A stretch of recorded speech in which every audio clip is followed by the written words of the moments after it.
Kisah Hikmah.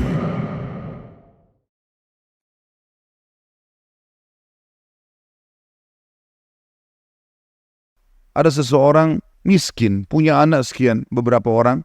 Ini kisah-kisah salafus soleh dulu.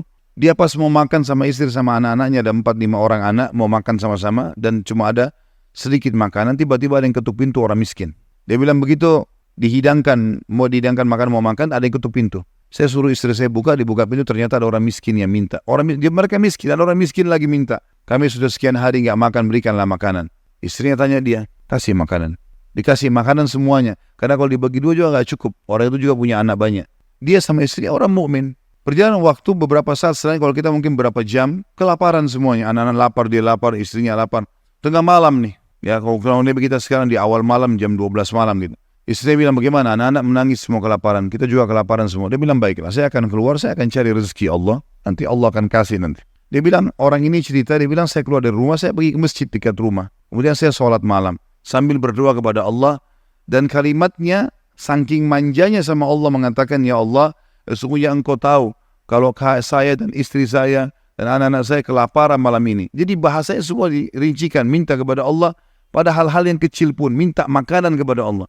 Saya malam ini lapar ya Allah, berikanlah makanan. Dikatakan dalam kisah ini ada seorang amir bisa kita katakan raja atau gubernur wilayah itu, sudah seminggu gelisah mau bertobat kepada Allah.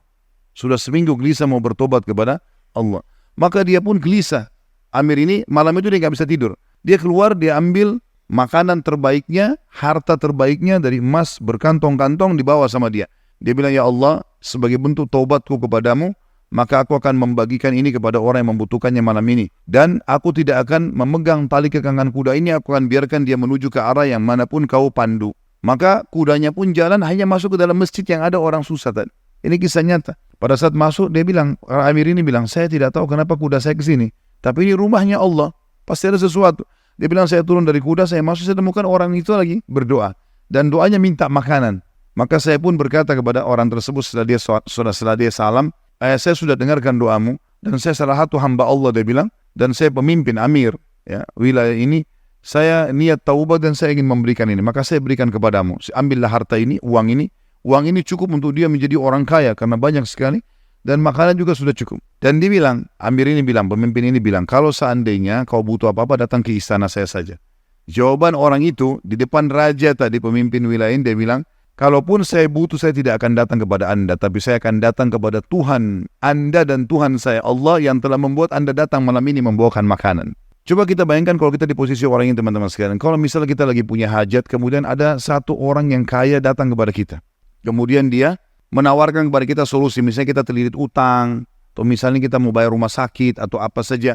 Lalu datang orang mengatakan, baiklah saya akan bayarkan. Mungkin pikiran kita pendek sampai di situ. Kita akan mengatakan, baiklah. Apalagi dia bilang, pokoknya butuh apa saja datang ke saya. Ini nomor telepon saya.